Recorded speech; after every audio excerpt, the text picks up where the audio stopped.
Alright, today we got a 2011 F150 that has a clicking noise in the dash, and it's coming from the left-hand temperature blend door actuator. And you can verify this by actually running the temperature up and down for the left-hand side, for the driver's side, and you'll start to hear the noise. Now mine starts around 79 degrees, and you're climbing on up, it'll start clicking below that, works just fine. There it goes. Back down 78. We're back to the good teeth on the actuator, and it works just fine all the way down to 60, whatever it goes down to on here, without any kind of noises. So unfortunately the left hand side is the most common, and it's on the bottom side of the HVAC case, which means you got to pull the dash and pull the HVAC box. We're going to try to get around that. We're going to pull the center console. And then we're going to unscrew some of the ductwork down there encompassing the lower one actuator, and we're going to try to get it out of there just like I do on these Super Duties where the lower one fails all the time also. So we're going to walk you through it right now, and we're going to start with the center console. And right here is where that actuator is at. You can see just how buried it is. It's right in the center, in front of the center console, under the dash. And we're looking at it from the passenger side with the trim panel removed on there. And you can see a ductwork right there and some screws to lower it down. There's some space between that and the floor tunnel there. So maybe you can get it down far enough. This actuator only has 2 screws holding it in, which makes it even easier. We'll drop it down and then we'll slide on out of there hopefully. So we're going to definitely go ahead and try it before pulling the whole dash and the whole car apart for one little actuator. Alright, so I'm warning you now, it's going to be quite a crude video with one-handed workings of the tools in the tight spaces, but I'll do my best and just bear with me. So we're going to put the parking brake on, and then we're going to put the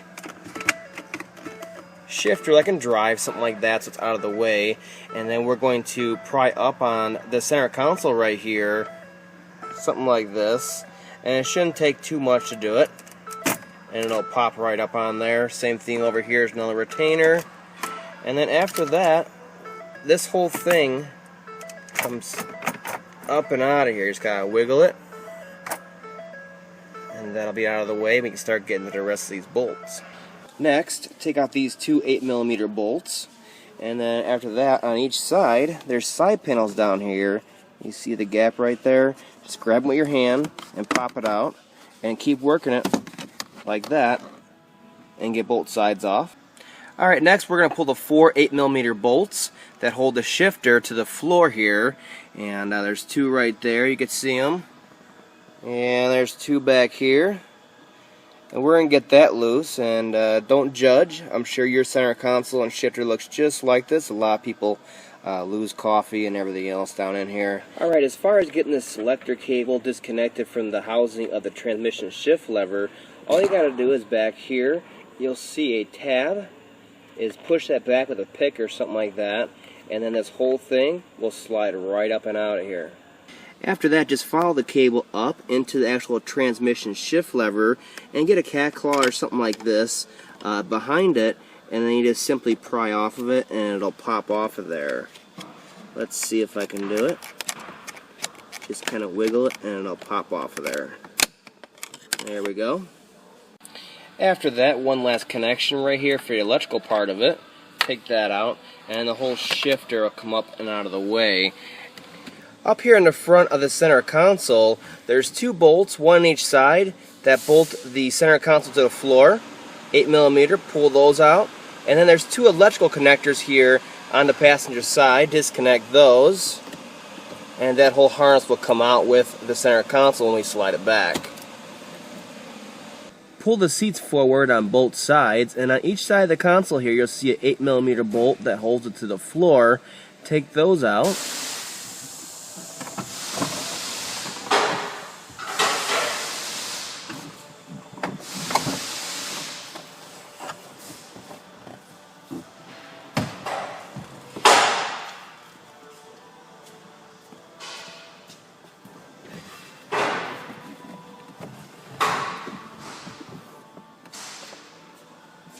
Now you can see we got a lot more room to get in from the front, the sides, everything on here. So we're going to start taking off brackets and small pieces of ductwork like this.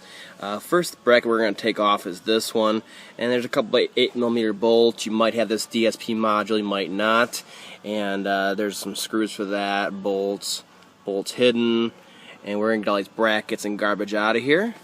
And then over here on both sides we're going to take off these support brackets so we have full access to these little bolts on this lower ductwork that we're trying to get down and out of the way so we can get to the actuator. So we're going to just try to clear the area. So to start going after all these bolts, and there are bolts down here on the tunnel also. You'll pull back the carpet and we'll start getting all this stuff out of the way. Alright, now that we got the carpet pulled back and the center console out and all that stuff, you can see this lower ductwork right here is the only thing stopping us from actually getting to the actuator. So we're going to start pulling out random bolts that bolted to the actual case, which is right here, like this one. They're all 8mm, and we're going to take them out, we're going to get this down, and we're going to start working on getting to the actuator. Over here on the driver's side you can see even more of them. They're all over the place, and they're pretty easy to access, so if we can get those taken out and this ductwork dropped down, we should have no problems. So the way I was able to get it out here was loosening the various bolts all the way around that, like one right here that bolted to the actual main case, and then you just get some pry bars in here, thick ones, and you pry off of the case and you see it comes down very easy. This lower ductwork is very flexible, won't crack or anything like that, and you'll be able to get it slid out of then after that. So while I was able to get it out of there, I'm not so sure I'll be able to get it back in there. And this is the way it faces. This is the front of the truck right here with the electrical connector. And this eyelet right here, it actually has no screw in it. That one's kind of hard to get to, so it's good it has no screw in it.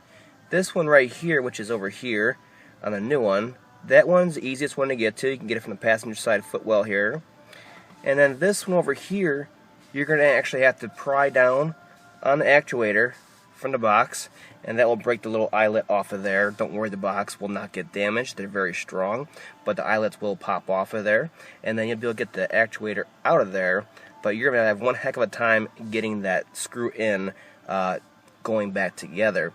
This one you'll be able to do, and that one's a locator, and that'll help it a lot. And then the pressure of the floor ductwork pushing up on it will secure it in place also.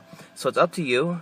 We're going to try it this way. This is on a buddy's truck, so we're going to try it, and he's going to kind of let me know if he has any problems with it. But it should be nice and solid in there, especially with 2 points of access and then the ductwork underneath supporting it. So I think the trickiest part of going back in is going to be the electrical connector. Alright, so I got it back together and it's working just fine. Cold to hot, hot to cold, no more clicking, and I didn't have to pull this whole dash out or the box, so it is up to you. I don't like it. It's a little hacky. It is possible nothing got damaged. That's the good news, but there is potential for things to get damaged, so I would not be trying this on a customer's car. I'd probably pull the dash back a little bit, swing it out of the way onto the seat here, and I would actually loosen the box from the firewall and lift the box up a little bit, and I'd have a lot more access that way. This took me about 2.5 hours to take all this apart, change it out, whereas the job pays over 6 hours. So plus there's bleeding of coolant and all that other stuff, other expenses involved. So it is up to you, and just if you do go for it and you follow my directions this way, good luck to you. Just be patient, especially when you're trying to get it back in down there, and just keep moving that ductwork around and moving it in a little bit, and you'll eventually get it in there and line it up. So hopefully this helps out for those that had this concern.